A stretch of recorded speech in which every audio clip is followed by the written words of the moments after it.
Welcome back, bookworms. This is Mrs. K. I'm glad you could join me. Once upon a time, there were 3 little aliens who left home. They wanted to build their own homes. Then one galactic dawn, there was a rumbling in the universe. Who could it be? Well, the big bad robot, of course. Would the 3 little aliens be safe in their 3 little homes? Let's enjoy the magic of reading as I read The 3 Little Aliens and the Big Bad Robot, written by Margaret McNamara and illustrated by Mark Fearing, and find out what happens to our 3 little aliens.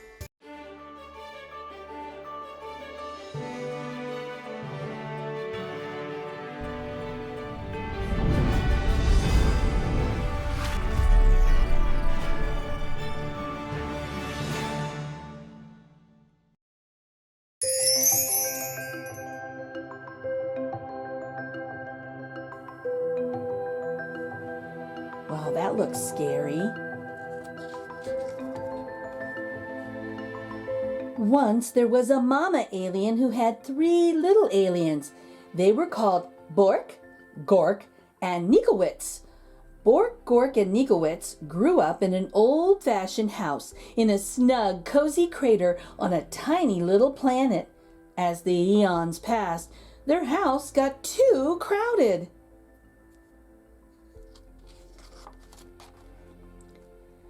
It's time for you to go out into the universe and find a planet of your own, their mama told them, giving each a hug. But remember, watch out for the big bad robot. It wants to chew you up. So Bork, Gork, and Nikowitz took off. Bye, Mama, they cried. Bye, kids, she shouted back. Always stick together, she added, and then she sniffed a little bit. And call me every once in a while.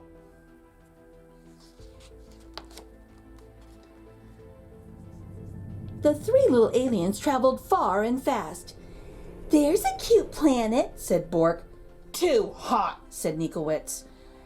How about that one? Asked Gork. Too crowded, replied Nikowitz. They darted around a meteor. Are we there yet? Asked Bork.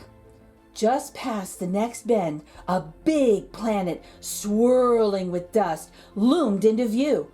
Bork spotted a shiny space rover zipping around its mountains and plains. Awesome, she said. I'm going to live in that. Ma said to stick together, called Nikowitz. But Bork had already zipped too far away to hear. Oh boy. Nikowitz and Gork traveled on. Nikowitz didn't like the looks of the next planet either. Nowhere to breathe, he gasped. Picky, Gork said. Then just ahead, he spied a giant planet with huge golden rings around it. He jumped on a passing satellite and caught a ride on a ring. Whee! He squealed. This is what I call home. We can't live on a ring that goes around in circles, yelled Nikowitz. We'll get dizzy.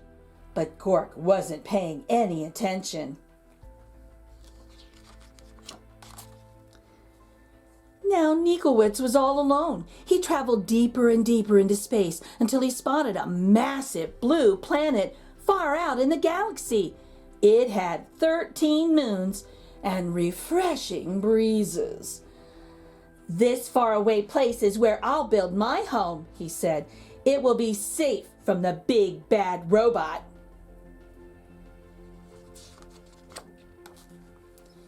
Nikowitz found everything he needed to make sturdy walls. He gathered stardust to keep his home bright and found solar panels to keep it warm. Then he grabbed a tall, shiny telescope. This'll do for a chimney, he said, though no one heard him. Rock by rock and row by row, Nikowitz built the perfect house. When he was finished, he sat down and locked the door. His house was not very zippy or cool, but it was very safe, and there was room enough for all 3 little aliens. I hope they come to visit soon, said Nikowitz. Then, one galactic dawn, there was a rumbling in the universe. Great point. Me, Peely, deep or eat. It was the big bad robot. Bork was so busy on her swirly red planet that she couldn't hear the robot's call. She didn't feel its giant footsteps as it leapt from star to star, and she didn't see the robot until it was right in front of her rover. Uh-oh. Little alien, Bleeped the robot. pull over, pull over. Not by the wheels of my trusty space rover, cried Bork bravely.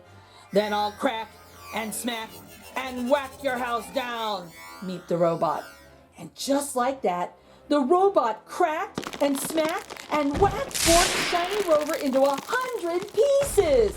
Great point me, Peely, deep or eat. As fast as the speed of sound, Bork jetted away, the robot close behind her. Just as the robot was about to eat her up, she spotted Gork's satellite house. "Gork! Gork! Help me!" she cried. Oh boy. But Gork was having so much fun surfing on the rings of his giant planet that he didn't hear Bork's cries. He didn't see the robot chomping on comets and ripping open black holes until the big bad robot caught Gork's satellite in his huge metal claw. Little alien, he broinked. Come out of hiding. "Not by the orbit of this ring I'm riding," cried Gork stoutly. Then I will shatter and clatter and scatter your house down, groinked the robot. Oh boy. And before Gork could fly beneath the radar, that robot clattered and scattered and shattered Gork's satellite into 1,000 pieces. Great point orc me, deep, peely, eat. Gork barely escaped. "Over here!" called Bork. "Stick together!" At the speed of light, Bork and Gork blasted out into space, with the big bad robot getting closer all the time. "Where can we hide?" asked Gork. "Let's find Nikowitz," cried Bork. "He'll know what to do." Nikowitz had heard the robot's roar. He had seen what was going on with his brother and sister through his telescope, and he was ready. He flashed his solar panels halfway across the universe. "There he is!" cried Bork and Gork, and they zoomed to Nikowitz's house as fast as a hurtling asteroid. "Get inside!" cried Nikowitz. "No time to waste!" Oh boy, look at that. That's scary.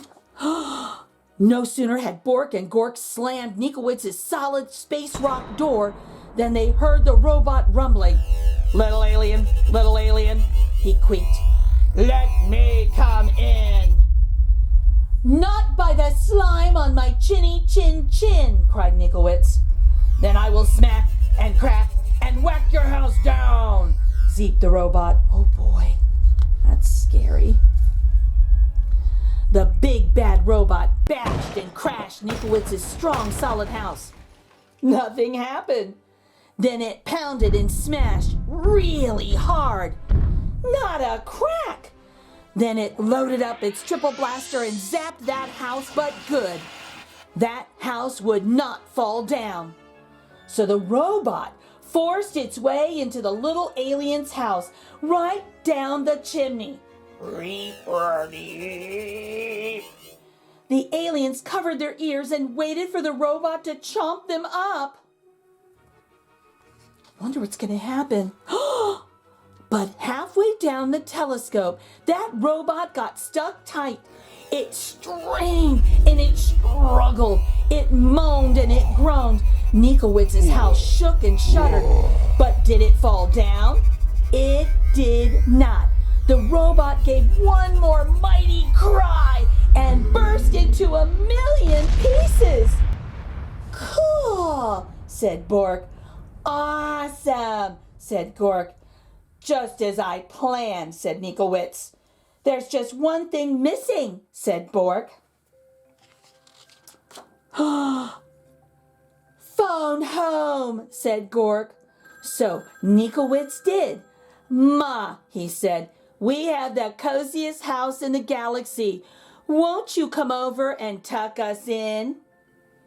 And she did.